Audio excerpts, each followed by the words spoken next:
নমস্কার, শুভ সন্ধ্যা। শুক্রবারের গল্প ইউটিউব চ্যানেলের শ্রোতাদের জানাই স্বাগত। আপনাদের জন্য আজকের নতুন নিদর্শন এই সপ্তাহের সপ্তমতম পর্বের গল্প অনিকেত পালের রচনায় মণিহারা। গল্প পাঠে আমি অনিকেত, আর আমার সাথে রয়েছে তনুশ্রী।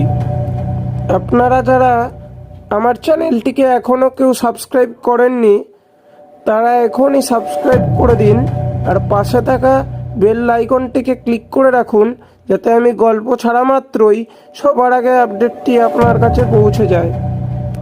চলুন আর বেশি দেরি না করে আজকের গল্পটি শুরু করা যাক।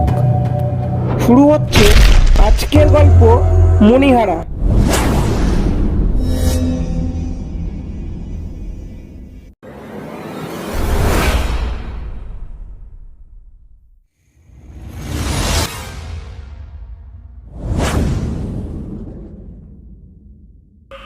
গল্পটির সূত্রপাত ফ্রান্স।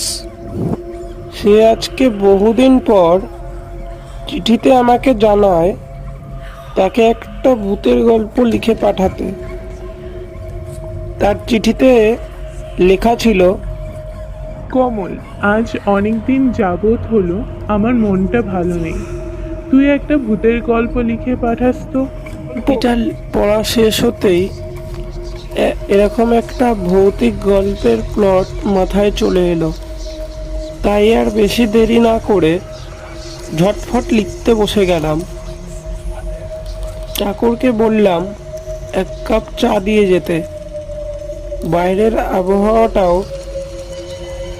ভালো নয়, মেঘলা মেঘলা আবহাওয়া, বৃষ্টি হবে এক্ষুনি। থমকে থমকে বাতাস করার আওয়াজ পাওয়া যাচ্ছে। সন্ধ্যাও হয়ে এসেছে প্রায়। আমি দোতলার স্টাডি রুমে চলে গেলাম। জায়গাটা বেশ খোলামেলা, চারিদিক থেকে হাওয়া এসে ফুরফুর করে হাওয়ায় ভরিয়ে দিয়ে যায়। মিষ্টি হাওয়া। ততক্ষণে বৃষ্টি শুরু হয়েছে।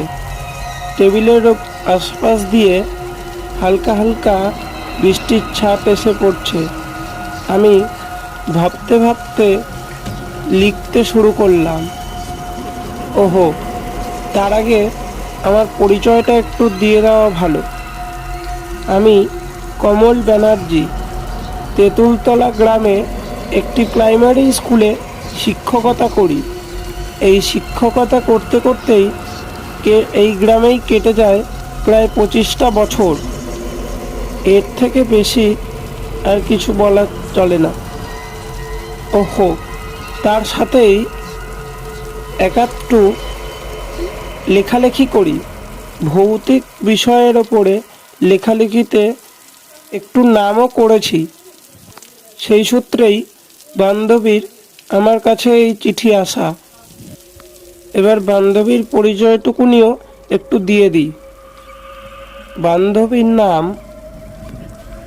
অপর্ণা মুখার্জি।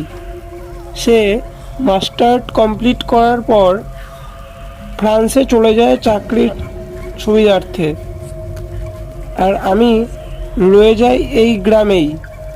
প্রাইমারি স্কুলের শিক্ষকতায় যোগদান করি। আজ প্রায় 5 বছর পর আবার তার এই চিঠিটা পেলাম। আর চিঠিটা পাওয়া মাত্রই উত্তরে গল্পটা লেখা শুরুই করে দিলাম। চাকর এসে চায়ের কাপটা দিয়ে গেল। আমি চায়ের কাপে একটা চুমুক দিয়েই কলমটা খাতার ওপর ঠেকাতেই লেখাগুলো নিজের থেকেই ভেসে উঠতে শুরু করলো হাতের মাধ্যমে। আজকের যে গল্পটা লিখছি সেই গল্পটি আমার নিজের সাথে ঘটে যাওয়া একটি ঘটনা। বেশ কয়েকদিন আগের কথা। সেদিনও ছিল এমনই ঝড় বৃষ্টির রাত। হালকা হালকা বৃষ্টি পড়ছিল।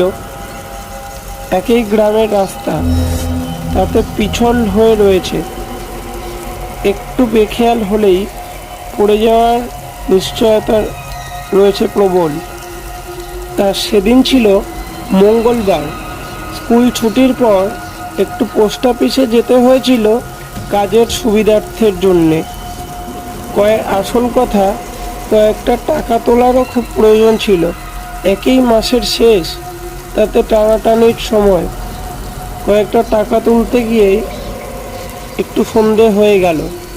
প্রায় তখন রাত 7টা কি 7:30 হবে।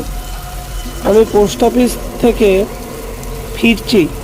হাতে আমার একটা হ্যারিকেন আর সাইকেলটা এক হাতে ধরে, কাঁধের ওপর ছাতা নিয়ে এগিয়ে চলেছি টিপ টিপ করে ওই পিছল রাস্তা দিয়ে। কিছু দূর এগোতেই সেই পোড়ো বাড়িটার সামনে এসে পড়লাম। একটু ভালো করে লক্ষ্য করতে আলো আঁধারিতে বুঝতে পারলাম ওখানে কে যেন কালো চাদর মুড়ি দিয়ে বসে রয়েছে। একেতেই অমাবস্যা। আমার হাতের টিমটিম করা জ্বলা হ্যারিকেনটার আলোটাতে যেন অন্ধকারটা আরো ফুটে উঠেছে। তাতেই আবছা আলোয় দেখতে পেলাম সেই অবয়বটিকে। আমি হাঁক দিলাম, কে কে ওখানে? ব্যবসায়ী ফণীভূষণ মুখুজ্জের বাড়ি। তিনি এই বাড়িটা খুব শখ করে বানিয়েছিলেন। লোকালয়ের থেকে একটু আড়ালে এসে এই জায়গায় তিনি তার স্ত্রীকে নিয়ে বসবাস করবার জন্যে এই বাড়িটি তৈরি করে। কোনো এক অজানা কারণে তার স্ত্রী হারিয়ে যায়। তার খোঁজ এখনো কেউ দিতে পারেনি। তার স্ত্রী ছিল অপরূপা, খুব সুন্দরী একজন মহিলা, কিন্তু তার মানুষের প্রতি কোনো ভালোবাসাই ছিল না। তিনি ভালোবাসতেন শুধু গয়নাকে, এবং তিনি যতবারই বিদেশ থেকে আসতেন ততবার সঙ্গে করে গয়না তো নিয়েই আসতেন, এবং বিভিন্ন ধরনের জিনিসও নিয়ে আসতেন সাথে করে। তা তিনি বছরের প্রায় অর্ধেকটা সময়ই দেশে বিদেশে কাটাতেন। তা সেবার ফিরতে একটু দেরি হয়ে গিয়েছিল। তিনি বাড়িতে ফিরতেই মণি এসে তাকে জিজ্ঞাসা করে, এবারে বাইরে থেকে কি নিয়ে এসেছো আমার জন্য? এবারে কিছুই আনিনি মনি। কথাটা শুনে মনির চোখ মুখে একটা কালো আভাস ফুটে উঠল। সে এক দৌড়ে চলে গেল বাড়ি লাগোয়া পুকুর ঘাটের দিকে।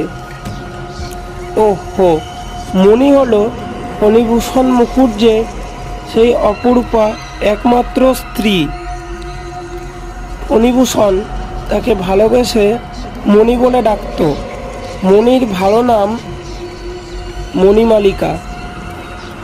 মণি পুকুর ঘাটের দিকে চলে যেতেই ফণীভূষণ তার চাকরকে ডাকলো, রামু, এই জিনিসপত্রগুলো ঘরে নিয়ে যাও। আর আমার খুব ক্লান্ত লাগছে, আমাকে কিছু খেতে দাও। ততক্ষণে বাইরেটা বেশ সন্ধে হয়ে অন্ধে বলে, তোমার মুখটা এত কালো লাগছে কেন? এত চিন্তায় রয়েছে মনে হচ্ছে। কি হয়েছে? থেকে আর থাকবো না এখানে, এই ভেবেই আমি আমার দূর সম্পর্কের ভাইয়ের কাছে ছুটে গেলাম। তার নাম মধুসূদন। সে নদীতে মানুষজনদের এপার ওপার করে। এক কথায় বলতে গেলে সে নৌকার মাঝি। তাকে সবটুকুনি জানাতে সে আমায় বলল, দিদি, তুমি তোমার সব গয়না নিয়ে আজকে চলে আসো। আমি তোমায় নৌকো করে অন্য এক ঠিকানায় পৌঁছে দেব, যেখান থেকে তোমাকে আর কেউ কোনোদিন খুঁজে পাবে না। তোমার স্বামীও তোমার খোঁজ পাবে না, আর তোমার গয়নাও থাকবে সুরক্ষিত। আমি ওর কথা শুনে রাজি হয়ে গেলাম। গয়না ভর্তি বাক্স নিয়ে আর বাকি গয়না গায়ে চাপিয়ে একটা কালো চাদর মুড়ি দিয়ে চললাম ওর নৌকোর পথে। দূর থেকে দেখতে পেলাম ও হেরিকেন জ্বালিয়ে নৌকোর মধ্যে বসে রয়েছে। আমি নৌকোয় উঠতেই ও নৌকোটি ছেড়ে দিল। আজ প্রায় 4 মাস পর ফণিভূষণ বিদেশ থেকে ফিরল। ফিরেই মণিকে ডাকতেই চাকর এসে বলে, দাদাবাবু, বৌদিমণি বাড়িতে নেই। আজ বহুদিন হলো বৌদিমণির খোঁজ পাওয়া যায়নি। এরপর কেটে যায় প্রায় 1টা বছর। ফণিভূষণও খোঁজাখুঁজিতে কোনো কমতি রাখেনি। এরপর থেকে ফণিভূষণ খুব একা হয়ে পড়ে। সেও কারোর সাথে কথাবার্তা বলে না, ব্যবসায় তেমন মন নেই, সবসময় বাড়িতেই থাকে, শুধু খোলা ব্যালকানিতে বসে কি যেন ভাবে সারাদিন। আজকেও তার ব্যতিক্রম নয়। সন্ধে তখন 6:30 কি 7টা। ফণিভূষণ চেয়ারের ওপর বসে চোখ দুটো বন্ধ করে কি যেন ভাবছে। হঠাৎ পুকুর ঘাটে একটা শব্দ হলো। সেখানে খুব ঝড় বৃষ্টি। চাকরটা সেদিন বাড়িতে আসেনি। গোটা গ্রাম ফাঁকা, সবাই গেছে পাশের গ্রামে যাত্রাপালা দেখতে। কেবল যায়নি শুধুমাত্র ফণিভূষণই। এসব ভাবতে ভাবতেই আবার ঝপাং করে একটা আওয়াজ হলো পুকুর ঘাটে। তবুও ফণিভূষণের কোনো হেলদোল নেই। সে একইভাবে চোখ বুজে বসে আছে আরাম কেদারায়। হালকা হালকা ঝিরিঝিরি বৃষ্টি আর ঠান্ডা মৃদুমন্দ বাতাসে তার শরীরটাই দেখতে পেলাম গহনা পরা, গহনায় ভরা গা নিয়ে একটি অনেক ধন্যবাদ কষ্ট করে গল্পটিকে এতদূর শোনবার জন্য। পরবর্তী গল্প খুব শীঘ্রই আসছে। ততক্ষণ সবাই সুস্থ থাকুন, ভালো থাকুন, আর চ্যানেলটিকে সাবস্ক্রাইব করে পাশে থাকা বেল আইকনটিকে ক্লিক করে রাখুন, যাতে সবার আগে গল্পের নোটিফিকেশনগুলি আপনাদের কাছে পৌঁছে যায়। ধন্যবাদ, শুভরাত্রি।